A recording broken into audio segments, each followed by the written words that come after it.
একজন ব্যক্তি গুনাহ করছে, জেনা করছে, ব্যভিচার করছে, তাকে কেউ ভণ্ড বলে না। কিন্তু একজন ব্যক্তি যখন বেশি পরিমাণে আমল করতে চায়, আল্লাহ রাসূলের কাজ করতে চায়, তখন মানুষের পিছন থেকে সামনে থেকে তাকে সরানোর জন্য বলতে থাকে ওর ভিতরে উদ্দেশ্য খারাপ, ও ভণ্ড। কেটে চেঁচে চেঁচে যখন খত্তন করে, তাকে কখনো ভণ্ড বলে না। বাবরি চুল রাখা ভণ্ডামি না, এমন একটা সুন্নত, এমন একটি নিয়ামত, নির্দিষ্ট গুটি কয়েকজন ব্যক্তি শুধু এই চুল রাখতে পারে। বিদায় হজের সময় রাসূলুল্লাহ সাল্লাল্লাহু আলাইহি সাল্লামের চুল মুবারক ছিলেন বাবরি, আলহামদুলিল্লাহ লম্বা চুল ছিলেন। আসসালামু আলাইকুম প্রিয় বন্ধুগণ, আলহামদুলিল্লাহ বাবরি চুল একটি রাসূলুল্লাহ সাল্লাল্লাহু আলাইহি সাল্লামের প্রিয় একটি সুন্নত। আমার নবী, প্রিয় নবী রাসূলুল্লাহ সাল্লাল্লাহু আলাইহি সাল্লামের মাথায় বাবরি চুল ছিলেন। আচ্ছা, তাহলে কেন আপনি বা আমি যখন বাবরি চুল রাখতেছি তখন কেন আমাদেরকে ভণ্ড বলা হচ্ছে? বাবরি চুল রাখলে কি একজন ব্যক্তি ভণ্ড? আর না রাখলে সেই ব্যক্তি ধোয়া তুলসী পাতা? আচ্ছা, একজন ব্যক্তি যখন প্রিয় নবী রাসূলুল্লাহ সাল্লাল্লাহু আলাইহি সাল্লামের আরেকটি গুরুত্বপূর্ণ সুন্নত হচ্ছে দাড়ি। দাড়ি যখন কেটে ফেলছে, সুন্নতের অবজ্ঞা করতেছে, সুন্নত রাখতেছে না, শত শত বাঙালি, শত শত পৃথিবীতে শত শত মুসলমান যারা দাড়ি কেটে ফেলে, কর্তন করে, কই আমরা তো তাদেরকে ভণ্ড বলতেছি না?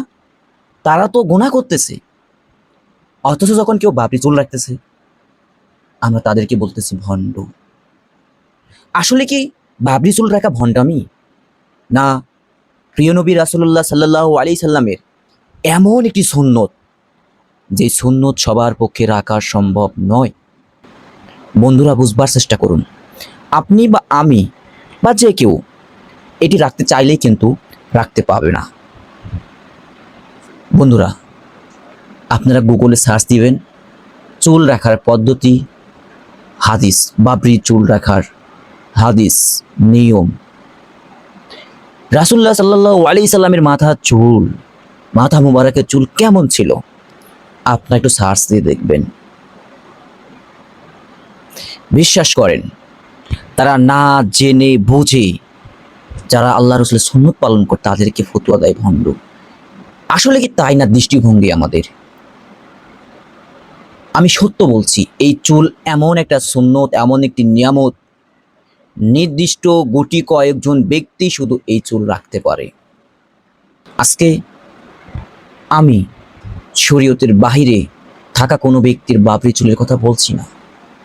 আমি বলতেছি যে ব্যক্তিটা 5 ওয়াক্ত নামাজ পড়ে, যে ব্যক্তিটা শরীয়তের বিধিবিধান মানে, কিন্তু চুল রাখার কারণে সমাজের লোকজন তাকে ভণ্ড বলে।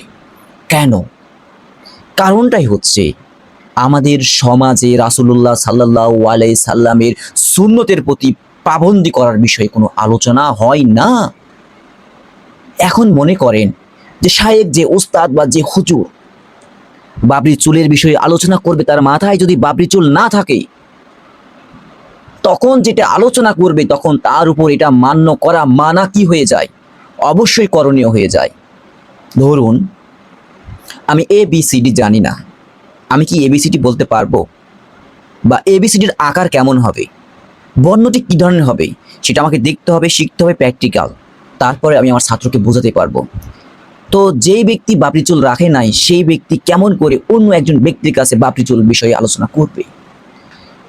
আমাদের হুজুররা এই চুলটাকে, আল্লাহ রাসূলের নিয়ামতকে বারংবার পিছে ফেলে অস্বীকার করে গেছে, যাদের কারণে আজকে কেউ যদি এইভাবে চুল রাখতেছে, সে 5 ওয়াক্ত নামাজ পড়তেছে, তার মাথায় পায়ে সব জায়গায় সুন্নত, তারপরেও তাকে ভণ্ড বলতেছে।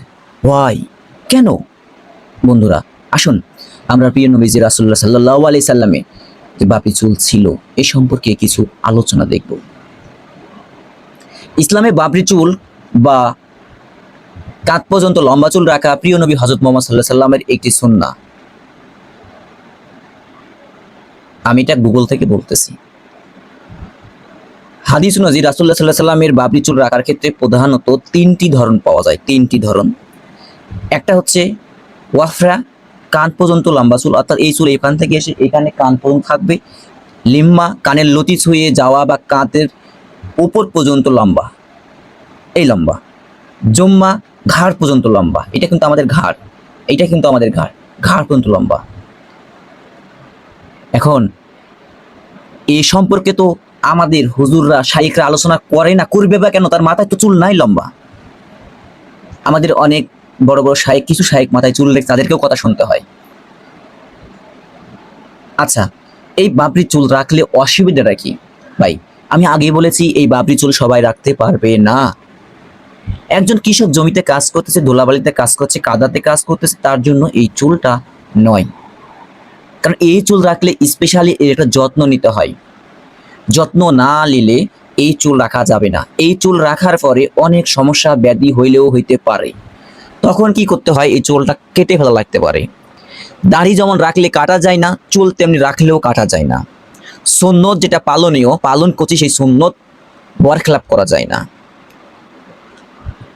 বুঝতে পেরেছেন? এখন কৃষক এই চুল রাখতে পারে না, জমিতে যারা লেবার কুলি মজুরি তারা কিন্তু এই চুল রাখতে পারবে না।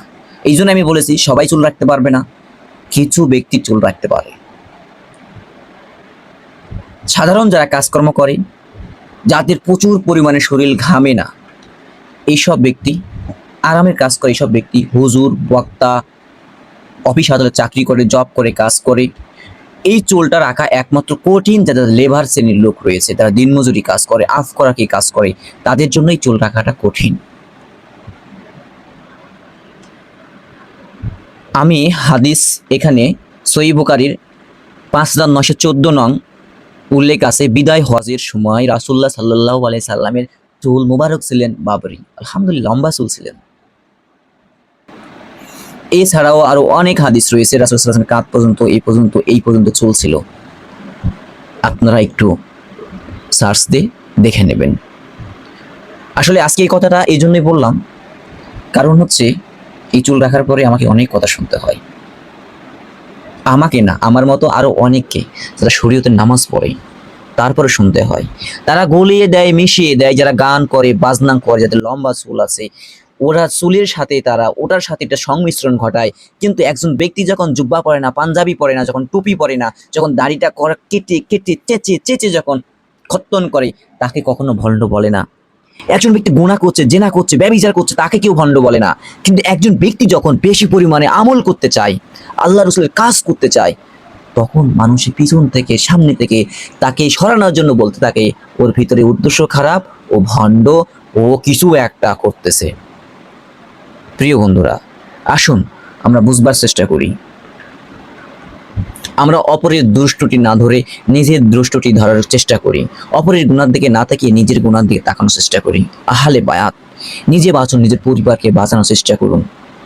নিজেই বাঁচি নাই, নিজেই ডুবে আছি অতই সমুদ্রের সাগরের মধ্যে, হাবুডুবু খাচ্ছি, আর অন্যকে বাঁচানোর চেষ্টা করছি। ভাই, কখনোই কি সম্ভব আপনাকে সাগরের ভিতর থেকে বেঁচে আসার পরে, তারপরে অভিজ্ঞতা সঞ্চার থেকে আরেকজন ব্যক্তিকে বলতে পারেন ডুবে গেলে কি হতে পারে? আগে আমাকে বাঁচতে হবে।